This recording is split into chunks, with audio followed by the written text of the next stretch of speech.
ఎందరో త్యాగమూర్తుల త్యాగఫలం ఆంధ్ర రాష్ట్రం. నేడు ఆంధ్రప్రదేశ్లో ప్రజలు సుఖ సంతోషాలుగా ఉన్నారా? ప్రస్తుతం ప్రజల మధ్య ఉన్న కులాల కుంపట్లు ఎవరి కోసం? చంద్రయాన్ రాకెట్ యుగంలో కూడా వర్ణ విభేదాలు దేనికి సంకేతాలు? రాజకీయ పార్టీల నేతలు ఏం చెప్తున్నారు?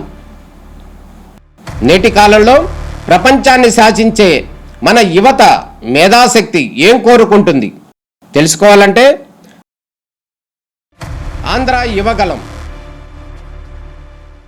ప్రజల మాటే మా నోట.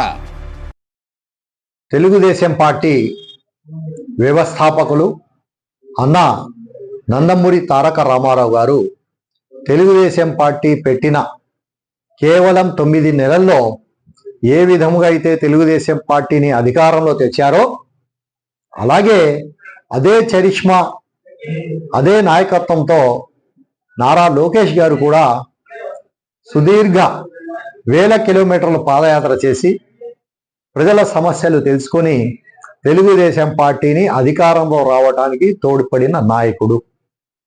అలాగే తెలుగుదేశం పార్టీ కష్టకాలంలో ఉన్నప్పుడు ఇక తెలుగుదేశం పార్టీ పని అయిపోయింది, అధికారంలోకి రాదు అని ఎవరైతే చెప్పారో వాళ్ళ మోకాలికి చెప్పుతో కొట్టినట్టు ఆయన పాదయాత్ర చేసి తెలుగుదేశం పార్టీ కార్యకర్తలకు ప్రజలకు నేను అండగా ఉన్నాను, మీరు నా వెంట నడవండి అని తెలుగుదేశం శ్రేణులకు ఉత్తేజపరిచి రాష్ట్రంలో తెలుగుదేశం పార్టీ మళ్ళీ అధికారంలో రావడానికి దోహదపడిన నాయకుడు నారా లోకేష్ గారు.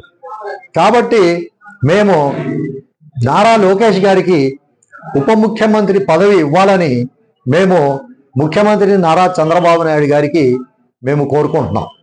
ఎందుకంటే ప్రజల సమస్యలు క్షుణ్ణంగా పరిశీలించి తెలుసుకున్న నాయకుడు నారా లోకేష్ గారు. కాబట్టి రేపు ఆయన ఉప ముఖ్యమంత్రి అయితే ప్రజల సమస్యలన్నీ ఇంకా ఎక్కువ సమస్యలు ఎక్కువ పార్టీకి కానీ ప్రజలకు కానీ లాభం ఏది. కాబట్టి మేము నారా లోకేష్ గారిని ఉప ముఖ్యమంత్రిగా పెట్టాలని కోరుతున్నాం. ఎందుకంటే ఏముంది, ఏదైతే తెలుగుదేశం కార్యకర్తలకు సామాన్య ప్రజలకు వాళ్ళు ఏదైతే వేధించారో వైసీపీ వాళ్ళు ఎవరు వేధించారు ఏదనేది దాంట్లో ఆయన రాసుకున్నారు. దానికి అనుగుణంగా ఎవరైతే దౌర్జన్యములు చేశారో, ఎక్కడ దౌర్జన్యం జరిగిన తర్వాత కేసులే పెట్టలేదో అటువంటి పరిస్థితి ఎక్కడ ఉందో ఆ రెడ్ బుక్లో ఆయన రాసుకున్నారు. దాని ప్రకారం ఆయన చర్యలు తీసుకుంటారు. మరి రాష్ట్రం అంతా కూడా, రాష్ట్రంలో ఉన్న మహిళలే కాదు పురుషులే కాదు 5 కోట్ల మంది ప్రజలంతా కూడా ఒకే ఆకాంక్ష మీద ఉన్నారు.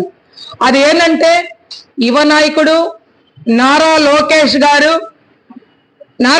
గారికి ఉప ముఖ్యమంత్రి గారు చెయ్యాలని, మరి నారా చంద్రబాబు నాయుడు గారిని ప్రజలంతా కూడా కార్యకర్తలు ప్రజలు అంటే ఒక మతం కులం ఏం లేకుండా తను కోరుకుంటున్నారు.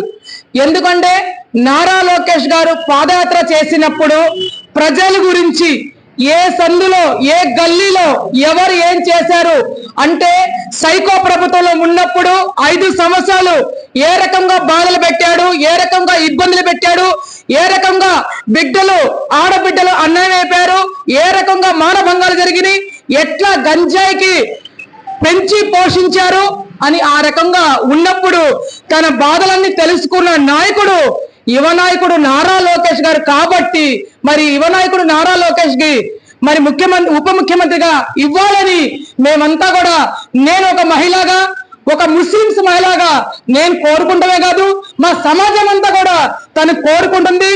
ఎందుకంటే మొన్న ఆయన ఒక మాట మాట్లాడారు, మౌజన్లకి ఇమాములకి కూడా మళ్ళీ వెంటనే వాళ్ళకి 10,000 5,000 రూపాయలు ఇవ్వాలని కోరుకున్న నాయకుడు యువ నాయకుడు నారా లోకేష్ గారు. కాబట్టి ఆనాడు చంద్రబాబు నాయుడు గారు ప్రభుత్వంలో ఆయన ఇచ్చినప్పుడు ఈ సైకో ప్రభుత్వంలో మా ఇమాములకి మరి మా మౌజన్లకి మా షాదీఖా మా దుల్హన్ పథకాలు అన్ని తీసేశాడు.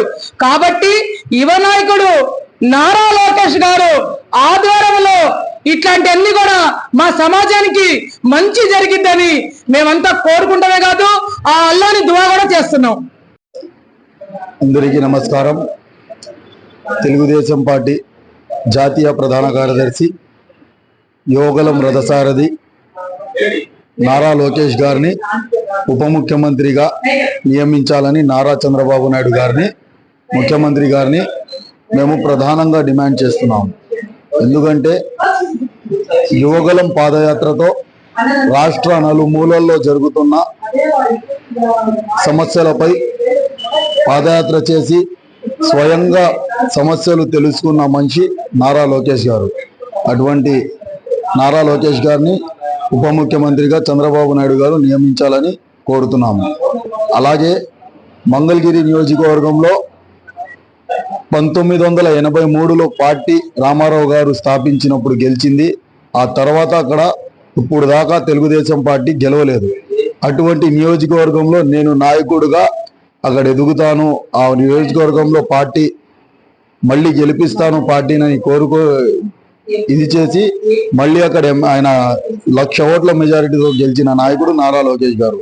అటువంటి నాయకుడికి ఉప ముఖ్యమంత్రి పదవి చంద్రబాబు నాయుడు గారు కేటాయించాలని మేము ప్రధానంగా డిమాండ్ చేస్తున్నాం.